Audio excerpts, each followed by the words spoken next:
And the congregation shouts, God save the king. After the demise of Britain's longest reigning monarch, Elizabeth II, a new monarch now sits on the throne, much to public dismay. A poll from 2022 shows that half of Britons prefer that the young blood Prince William takes the throne. But the monarchy has never been about by the people, isn't it? And now King Charles III sits on the British throne. For the first time in history, the coronation will break the internet as the tabloid will dig through the former prince's turbulent scandals, a rocky marriage, and the family drama. This is the story of Charles III.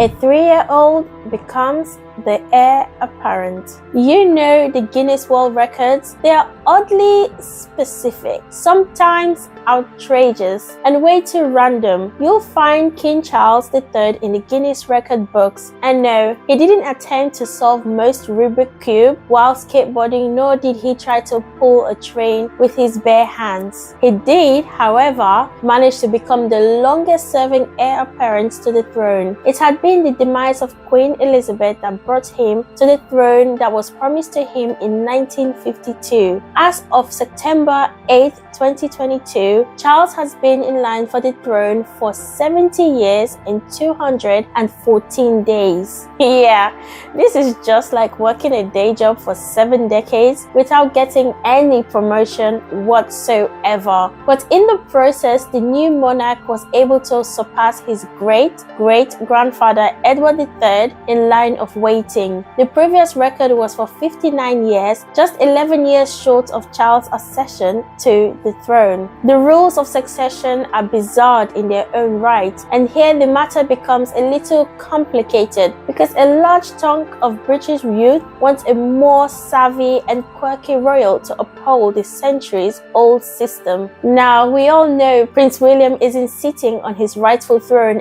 anytime soon, mainly because his dad was only 3 years old when he became the heir apparent right after his grandfather King George VI passed away. Just 3 years old, you know, the age when we were perhaps drawing on the walls or eating sand. That's when the Prince of Wales was getting trained to become the king. In a true Nepo baby fashion, Charles had everything in his hand even before he managed to learn the ropes of life. What he didn't know was that by the time he becomes a monarch, he'll be the oldest person to sit on the British throne, and his journey wasn't easy to begin with. Childhood bullying. British royals, they're just like us. Well, okay, we clearly don't have $600 million in our net worth, and our family drama hasn't made rounds on the internet yet. For starters, King Charles doesn't give relatable content vibes. Until you hear about his schooling turmoil, well, if you've had spent your lunch period sitting alone at the bleachers, you have something in common with the newest monarch. That's right. Before he was King Charles, the heir to the throne was getting bullied in his school front, right, left, and center. You would think that having the royal status would be enough for him to get away with the bad boys in the playground. But it didn't quite work out like that. Your childhood bullies are hardly ever that forgiving. Now, for the royal experience, this was something entirely new. You see, the royal children didn't have a history of attending school like us commoners. So, Charles became the first formal student of the palace when he was enrolled into London's Hills House School. Later on, he went to James School in Hampshire, a boarding school. And gosh, he didn't have it easy.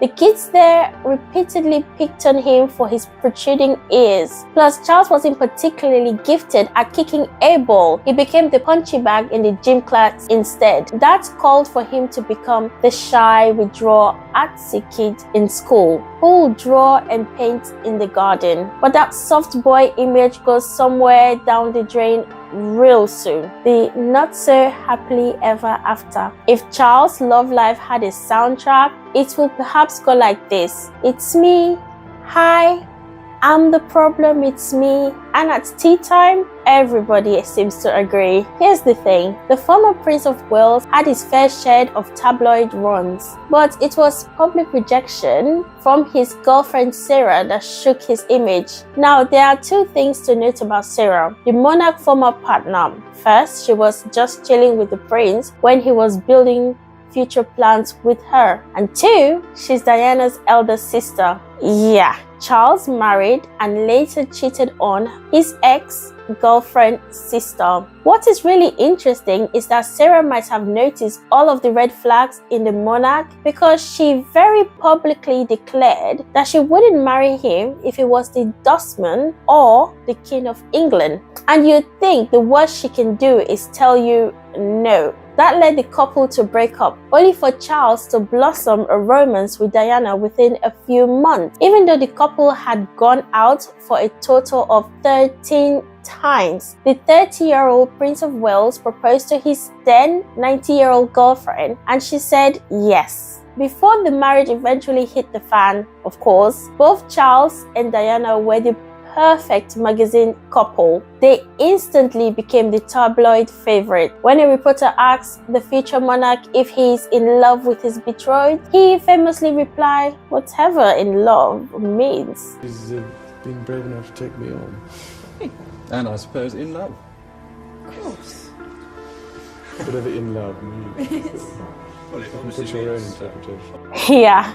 How to tell a marriage is going to end in affair and tears without ever saying it. But no matter where the couple went, photographer followed them to the point that one time Diana publicly cried over being chased everywhere. Yet, nothing beats the public attention the royal wedding got. Honestly, even the controversial marriage of Harry and Meghan can't beat the clout that the royal wedding of July 1981 got. More than 750 million people tuned in to celebrate the marriage that was over before it even began. Of course, the usual display of glamour was enough to convince the marriage is loving and affectionate, but not all that shine is gold, right?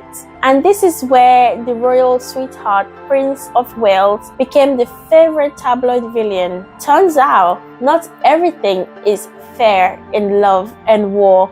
The crowded marriage. Do you think Mrs. Parker Bowles was a factor in the breakdown of your marriage? Well, there were three of us in this marriage, so it was a bit crowded.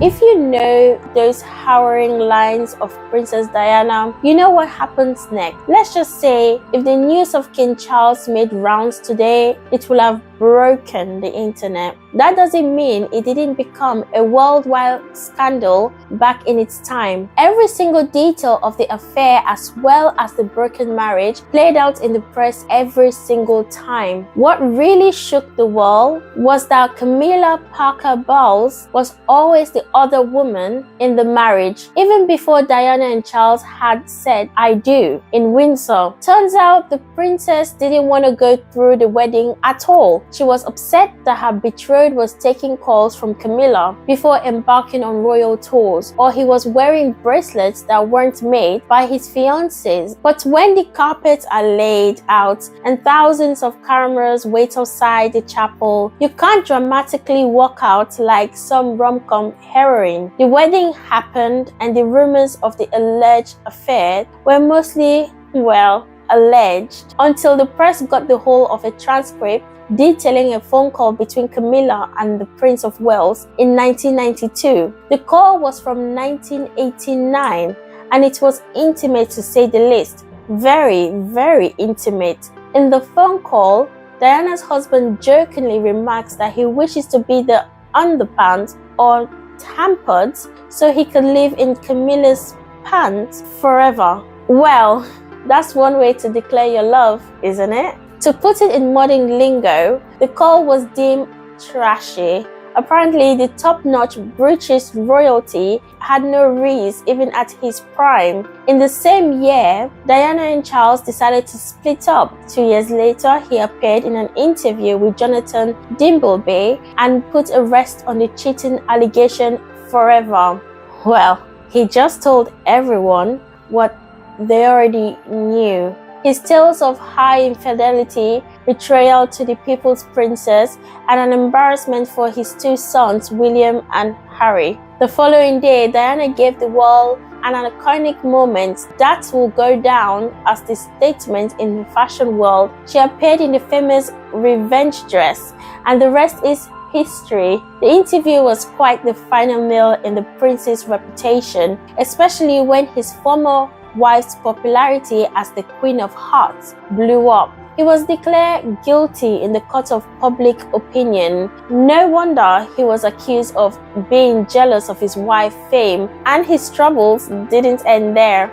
Black Spider memos. By all means, Prince Charles doesn't know how to keep his hand to himself. And when you're a prince in line for the throne for 70 years, you need something to keep yourself, well, busy, or perhaps relive the days when you had some political powers. The British monarchy is supposed to be politically neutral. Perhaps the Prince of Wales didn't get this memo as he developed a habit of making political demands in the Labour Party government of Tony Blair. Back in 2004 and 2005, Charles wrote at least 27 letters to the government officials to demand for political changes. His set of demands include improved equipment from British soldiers fighting the war in Iraq, Britain's support for the availability of alternative herbal medicine, expediting a hospital construction because his personal charity was involved, and so on. Not to mention, his letter also showed that he was one heck of a political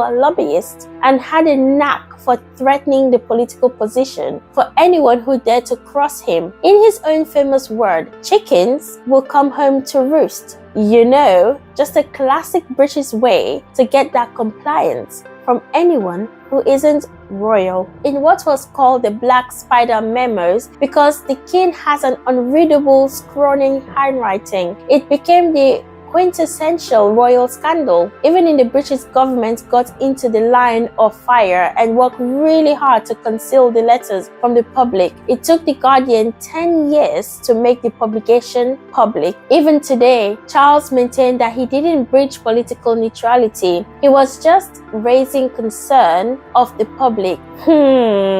That's believable, but when your motive to build a hospital isn't to help the public but get a PR for your charity, it's a bit of a problem. Speaking of charities, the infamous bribe. King Charles III, a bit of a rule breaker, he involved himself in politics, married a divorced Camilla against the royal tradition, and accepted a donation from a renowned terrorist, and just not any amount of donation. The British royal was caught into a scandal yet again when the Sunday Times reported that he had accepted a $1.2 million donation from the man behind the devastating war on terror, Osama bin Laden. The money came through his two brothers, but the bank was established by the terrorist himself. The Prince of Wales Charitable Fund got $1 million richer, and even though Charles' reps begged him to return the money, he refused. Later on, he was also accused of taking a $2 million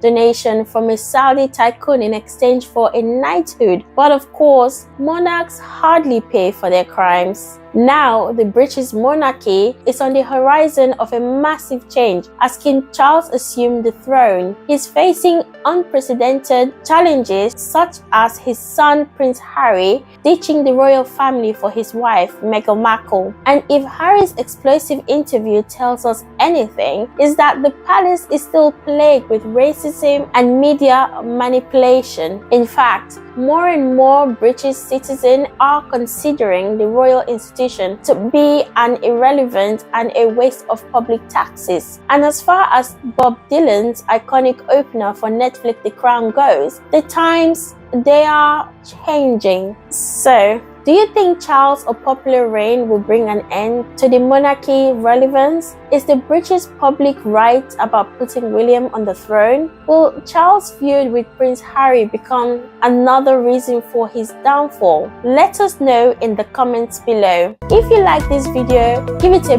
big thumbs up and make sure to subscribe to my channel for more videos like this, and I'll see you soon with another one.